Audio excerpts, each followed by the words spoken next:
In the last video, I showed you some pitfalls to on-screen mixing, specifically how the eyedropper tool doesn't work very well when you're using blending modes other than normal or the opaque blending mode. So in this video, I'm going to show you how I like to use these different types of blending modes while still retaining the ability to do on-screen mixing. So let's take a look. So you can see here that one checkerboard graphic, when turned into a variety of different types of blending modes, can look very different. And that's the appeal that blending modes have for me.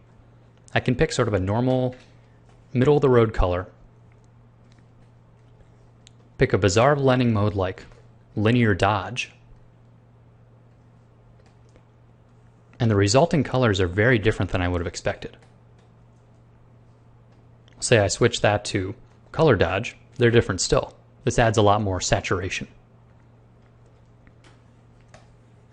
So what I like to use them for is color discovery.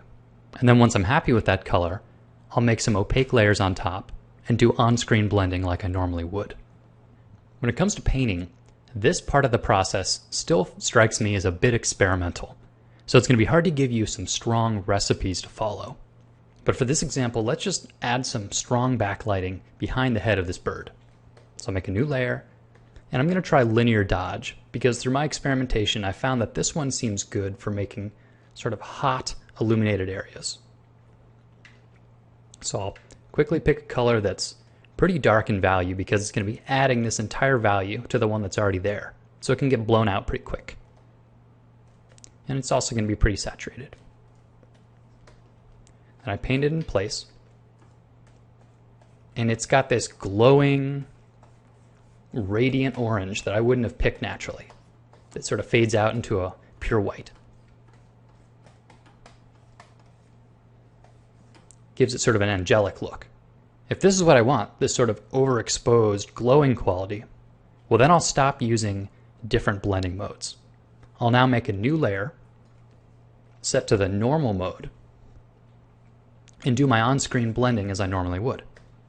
So I'll sample from the colors that are there and paint them in with opaque paint.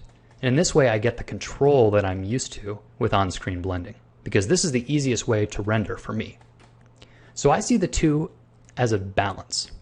I'll occasionally use these abstract blending modes to give me some unexpected results, and if I like them, I'll make some opaque layers on top and work them into my drawing.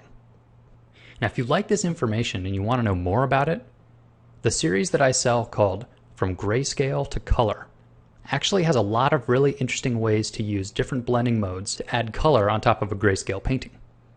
And you can find that in the store at Ctrl+Paint.com. So I hope this concept wasn't too abstract. And if you guys have any really interesting ways that you like to use blending modes in your drawings, tell us about it in the comments.